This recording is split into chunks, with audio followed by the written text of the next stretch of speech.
నీ పోరన్ ముక్కుల తొక్కు గింతంత లేవు తాగుడికి ఎగబడ్డావురా ఇంటికి రా బిడ్డ ఇవాళ నీ మైలపోలు తీయకుంటే చూడు. అరే కొండలు నువ్వు తాగేటోనివి దాకా పతాక మావోడిని ఎంటేసుకోబోతున్నావేమ్రా ఆ నిగ్గిట్లా నేర్పుతున్నావా ఏంది? అవు వెంకటేశ మావోడేమన్నా తాగుతున్నారా బిడ్డ? ఈ నడమ గాయ గాయ చేస్తాడు. ఏం మంచి సంబంధమే, భూమి జాగలు ఉన్నాయి.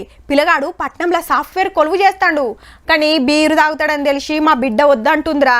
నీ అవ సిట్టింగ్లకు జాగడ దొరకలేరా, మంచిగా పొలంలో అడ్డబెట్టిండ్రు అని మాట్లాడుకోగా ఇంటుంటాం. మరి గీళ్ళేంద్ర నాయన గింత తెగిడిచిండ్రు. వారే వా రోడ్డు పక్క కార్ ఆపి బీర్ గుంజుతాండు. పోలేమన్నా తక్కువనా? ఓ చేతిలో సిగరెట్, ఓ చేతిలో బీర్ బాటలు. వీడియో ఎందుకు తీస్తుర్రు అనుకుంటా మీదికి రావట్టే. ఏ వద్దు పోదామని పిల్లగాడు నూక్కపోతున్నా ఇంటలేదు.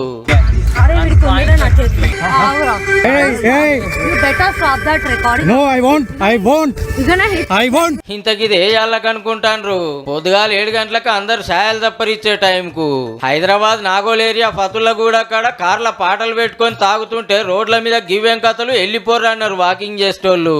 గంతే మీరెవల్రా మమ్మలను మమ్మంటానికని ఇగో గిట్ల సిగమూగింది చెల్లెమ్మ.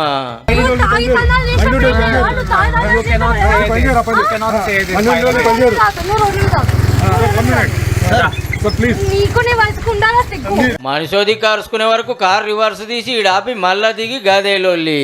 వద్దమ్మా తప్పు, ఇది పద్ధతి కాదని పెద్ద మనుషులు చెప్తుంటే ఇంకింత ఎక్కువ చేయబట్టి.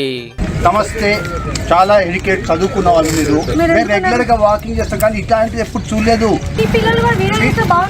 నా పిల్లలు ఇలా చేస్తే చెప్పుకొని పబ్లిక్ లో ఊకుంటా అంటే ఎక్కువ చేస్తుర్రేంది? నడువురి అని గెదుగుతుంటే అటు పోలీసులకు ఫోన్ చేస్తున్న మనిషి మీదకి మరల పడ్డది.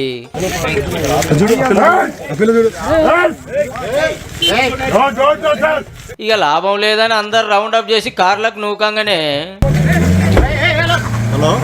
బీర్ బాటల్ రోడ్డు మీద పలగొట్టి కారు దంచుడు. కానీ మనోళ్ళేం ఊకోలే. పోలీసులకు కంప్లైంట్ చేస్తే ఇద్దరిని అరెస్ట్ చేసిండ్రు. ఇంటోళ్ళని స్టేషన్ కు పిలువనంపి ఇద్దరికి గట్టిగానే క్లాస్ బీకి పంపించేసిండ్రు. రిమ్మ దిగినాక బొమ్మ ఊపడొచ్చు. తాగుడు రైటా రాంగా అని పక్కకు పెడితే ఇట్లా రోడ్డు మీద సిట్టింగ్, అది సుత తెల్లారంగా సాయలు తాగేయాలక.